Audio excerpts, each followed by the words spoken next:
Kesombongan tingkat dewa ala Thailand, bilang timnas Indonesia sudah pakai pemain keturunan Eropa pun kualitasnya masih di bawah mereka.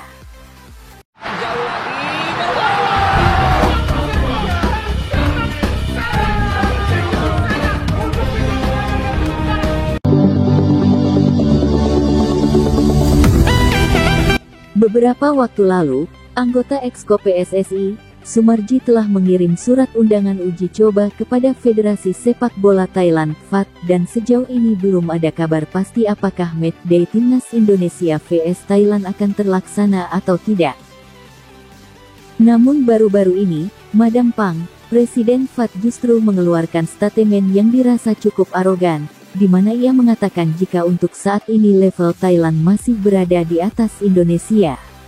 Indonesia has a long history and culture, and today, in my room, this is I stay in the Le Méridien Hotel, and the decoration of the room is I chose this room as a decoration is Hal itu membuat publik tanah air makin ingin melihat Indonesia bertanding dengan kekuatan penuh melawan Thailand.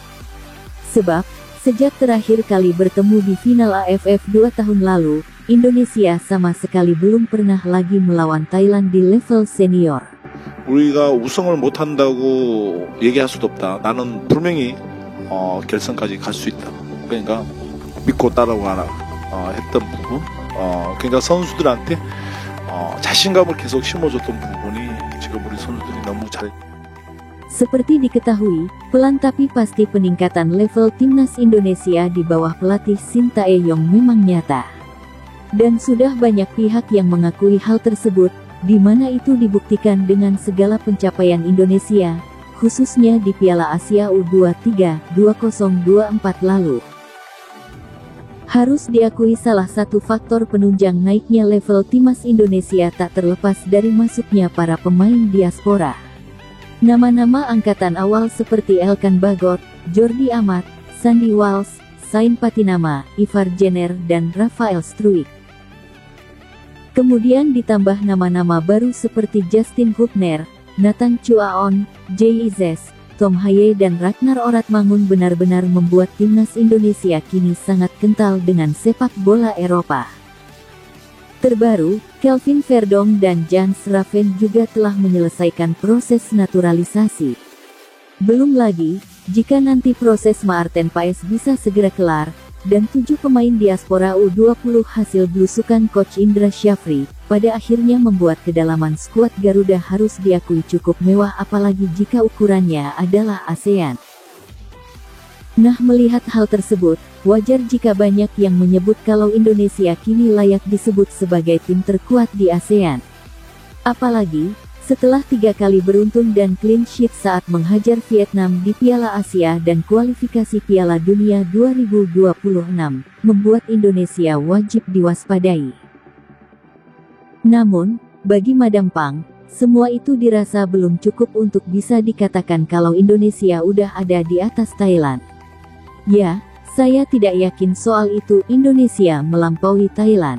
Setiap negara Asia, khususnya Asia Tenggara level sepak bolanya sangat dekat.